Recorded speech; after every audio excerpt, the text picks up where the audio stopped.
This is TWiT. Google has announced that they are going to keep employees home until next summer. This is the most aggressive of all the Silicon Valley companies. You know, Twitter said you never have to come back. Apple's starting to bring people back. Google says, you know, we don't know what's going to happen, so why don't you just stay home till summer 2021? July. Yep. Is that scary to y'all when you read that headline? Just to think about the ramifications behind it. This is a big company that clearly has enough manpower, or I shouldn't say manpower, enough resources to get a lot of things done remotely. And they're already just saying, you know what, it's not even worth having our team meetings here together for camaraderie and get the brains together and think about the next big project and, you know, all of those creative juices. No, y'all just stay home. Stay home until next year. Yeah, just stay home till next year. That scares me a little bit when I think about just regular I get that day-to-day life, you know, what we're dealing with, you know. Oh, sorry. I think it's the right move. I am not optimistic that, like, you know, I was thinking about business travel because I haven't been on a trip in forever, but it's because it's not safe. And I don't think it'll be safe for probably until early next year or even this time next year. But Madonna says we have a vaccine. Yeah, and I think that given the lack of trust we have with our government, with everything else, I think we're just going to be hanging out for a while. Yeah, that's what scares me would be Google saying, let's all go back next week. That would scare me. And another way to look at it, Ant, is I saw in one of the, maybe it was that story, but one of the stories about it, which made me feel a little mellower about it, was what they were saying was the talent, Google is its talent. And so Google had to be able to say to people, we respect your safety, and we know you need some firm answers to know where you're going to be. So we're just going to do the thing that's probably right for you now. And it may be what I'm saying is maybe less a prediction and more a benefit. Okay. So I will say, in adding on to this, this isn't a Silicon Valley company, but it's a huge company, Siemens. German company, 300,000 people. Last week, they said that they were going to establish mobile working as a core component of its new normal. They will make it permanent, both during the pandemic and beyond. I think that's what's going to be the upshot of all this. Yes. Yeah, and I really enjoyed. I liked the way they talk about it because they talk about it as a continuation of what digitization has wrought. So the pandemic is a forcing function that is pushing people out of the office because they don't really need to be there every single day. And I want to find the quote because it was really good. Is forcing function a term you just made up, or is that a standard business term? No, that's a term. That's I hadn't heard that. I'm before. not that clever. I like that. Now, see, yes, you are. I'm one of the few people that think that meetings are okay in person as long as they're productive meetings. When I started at TWiT, one of the first things I remember remarking on was we just had a meeting and holy crap, we got stuff done in the meeting. You know, everybody was in person. We hashed everything out and the ideas were bouncing off and it just felt like a productive use of time. And I like to think that a lot of the bigger companies are able to do just that in person instead of it's not the same as being remote. Other people will argue and say, yeah, we can just do it remotely and have that same energy and same attention span. I don't know. I don't know because I know how people's attention spans are just watching YouTube videos. You know, you get 2 minutes and they're looking away, you know. Right. But before you came to TWiT, how long were you working on your own?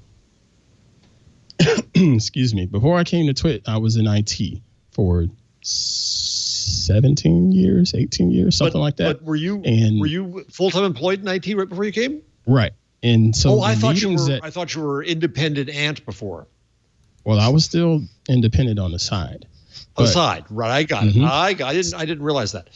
And so in my IT experience, there were a lot of meetings that were a total waste of time. And they would happen way too often, and then we would try to change up how we did things and move into doing what do you call them, scrums, the little 10-minute scrums. Stand-ups. Those were somewhat better, but a lot of times it was just It was a waste of time. And I used to hate that. I was like, man, why are all of these meetings that could have been handled over a quick phone call to the 3 people involved, or just an email just to say, hey, this is what I need done. This is when I need it done. And this is who I need to do it in the story, because the meetings were just sort of political and just him hawing and just a waste of time. And when I came to TWiT, I'm dead serious. We went into that conference room back there and we hashed out some things, and I just started and everything just made perfect sense and everything just tied together, and it blew my mind. And I said something to one of the staff there and they laughed and it's like, no, we always have fun in these meetings. And I was like, no, we really got some stuff done in here. I'm not used to that. So there's 2 things I hear a lot from people about office culture. Well, actually, there's quite a few. In fact, I'm reading a number of books about office culture and how it's a perversion and all sorts of things. But 2 things I hear all the time. Meetings are number 1. Everybody hates meetings. Number 2 is the employee who wanders around, who doesn't seem to have anything to do, but manages to screw you up by coming over and talking to you. Right? The time-wasting employee. But I have to say, there are definite downsides. Karsten, if you had a choice of working at home, which you're doing right now, or coming back and working in the studio, which would you prefer? I would bet he'd prefer to work in the studio. So there are collaborative things that happen at work that are positive. I think there's positives and negatives. There are times when that collaborative energy is just so much better in a studio, or not studio, in an office environment. Yeah, sometimes it might be that this particular business we're in lends itself better to that than other businesses. I don't know. And I don't think they're going to get rid of that. Like for now, because of the coronavirus, I think it's good that Google said this and gave a long time frame, right? I do think that the future of work we'll see more focus on, like half and half time or that's what whatever. Karsten wants.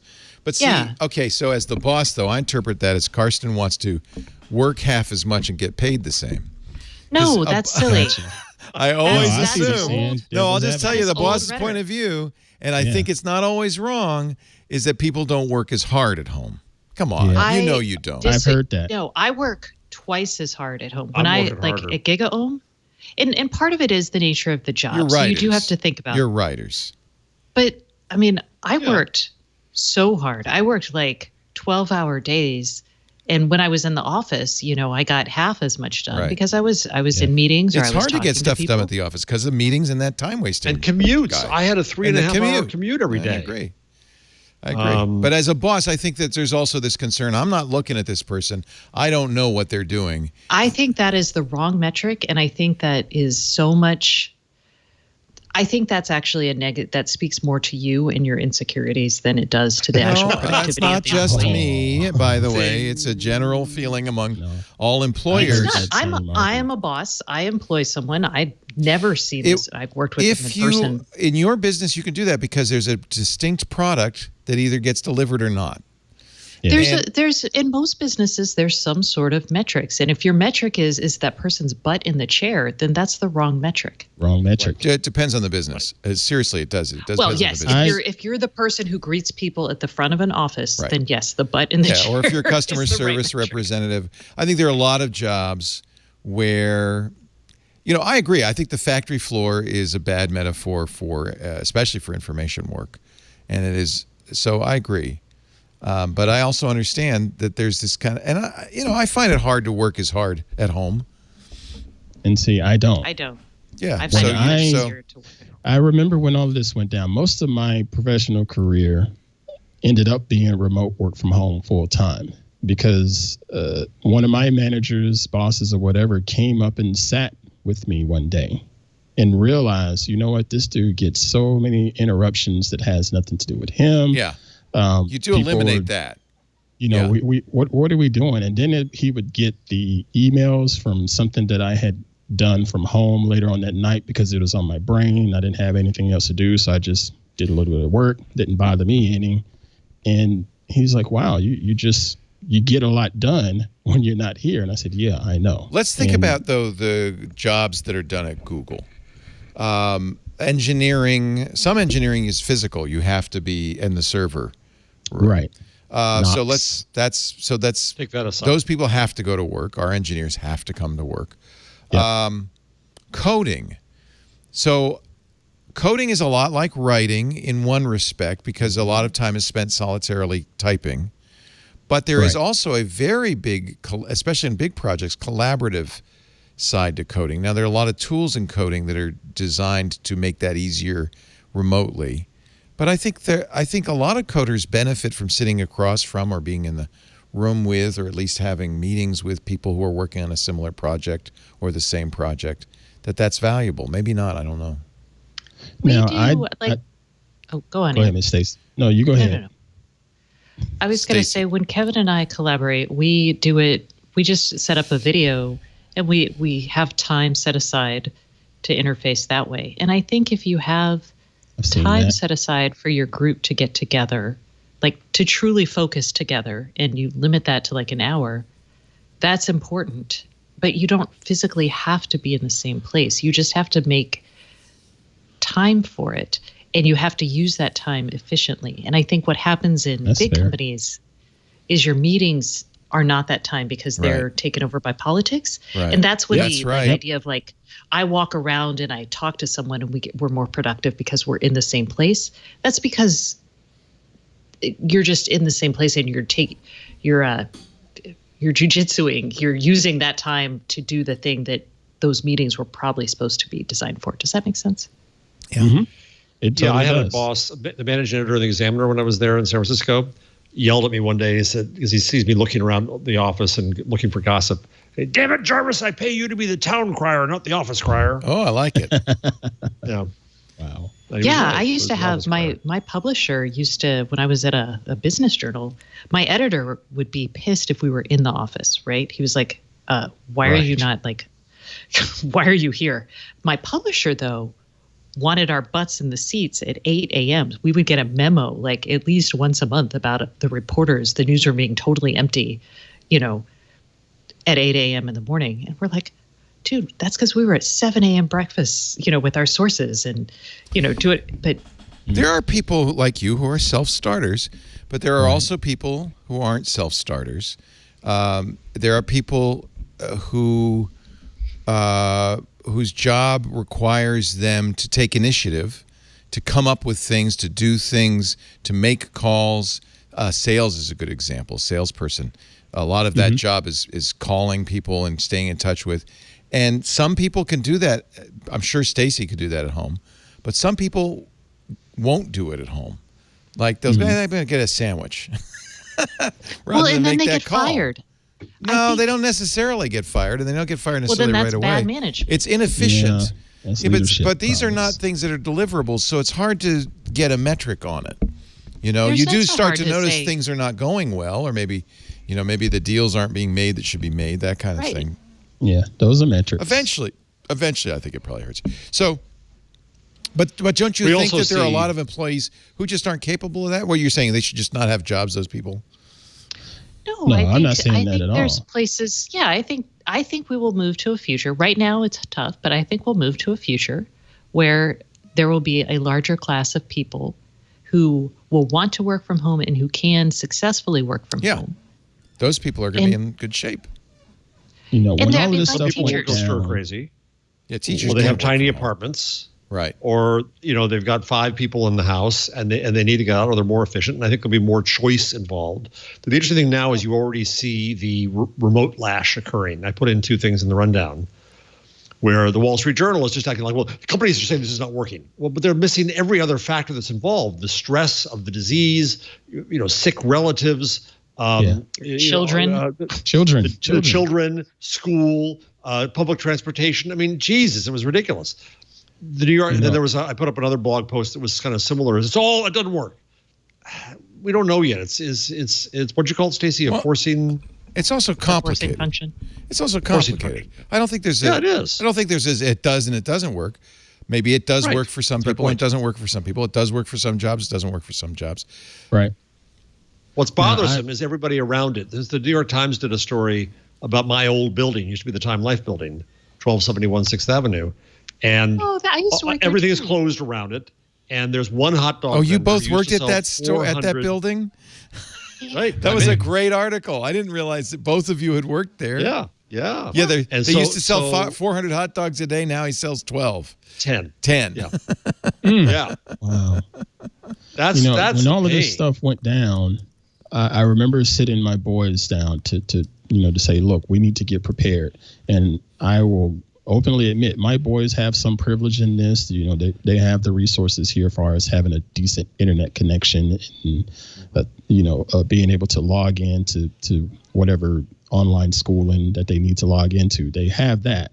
And I tried to tell them, look, I want you to get used to this because this may be the norm, not just for school, but when you're out of school and you get into the professional world and start working. I tried to stress to them that most of your childhood, most of your life, you've seen me working in the house somewhere, just sitting at a desk for 8 to 12 hours in a day working. You need to get used to that. I wasn't necessarily getting up and going to the office all the time. I understand that it takes some self-discipline to get up and put some clothes on, not necessarily a T-shirt or sweatpants like what I have on today, but I would typically put on regular clothes as if I was going to the office and I was literally just turning the corner in my house and sit down and work. So it's definitely going to take a little bit of training for the future generations to try to, get their minds and wrap around it. It's going to be challenging because everybody's not wired that way. I have family members that they're struggling with it right now for ADD reasons or whatever, So this I would also say for some people, like I get migraines, right? Obviously, I've got one now. When they were super bad, I would sit at my desk and I could still work, not at 100%, but I could still work. Uh-huh. And I couldn't do that at a normal office if I had to go in. Like commuting into a physical location where I couldn't control things would be too bad. And so I would have a hard time if I weren't allowed to work remotely, probably holding down a job, despite the fact that I'm a super hard worker and I think I'm pretty good at what I do. But you wouldn't want to hire me because, I'd be calling out sick like twice a week. But, when I was at home, I could just, and there were days I'd do this. I'd be typing stories and then I'd throw up and then I'd finish my story and then I'd go lay down and, you can't do that in the office. I don't know. I mean, so there's lots of people who working from home actually helps them. One concern, and then this was the New York Times article about the Time and Life building, is that this might be a harbinger for what will happen to cities, that there might be an exodus out of cities. There's been for years a trend of people moving to the cities. Do you think that's reasonable? That I know from New Jersey, friends of mine who are and spouses of friends who are real estate agents.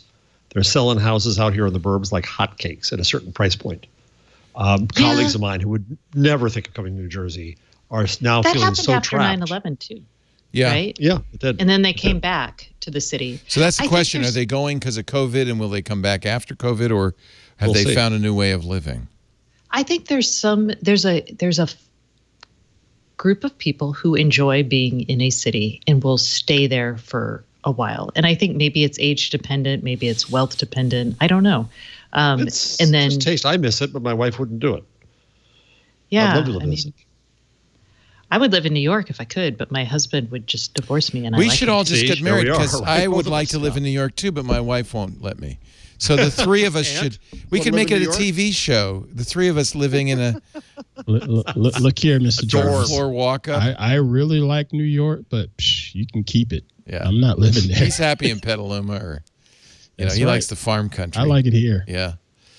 I would live in Manhattan. Actually, every once in a while, Lisa teases me. She says, now, I don't get all excited, but, I think I maybe would like to live in Manhattan. It's like, what? And then, so she thinks it smells. I visited our buddy it can Dan smell. up there. I like the smell. Subways are cleaner. I remember visiting our buddy Dan and riding the taxi to his neighborhood in Brooklyn somewhere back when he used to live there.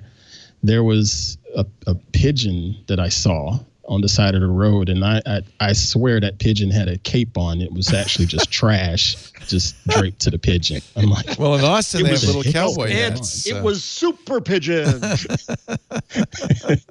His cape said Nestle. Flying off to find criminals and poop on them. It's like, come on, what is going on here? That would be a dramatic demographic shift, though, if people fled the cities.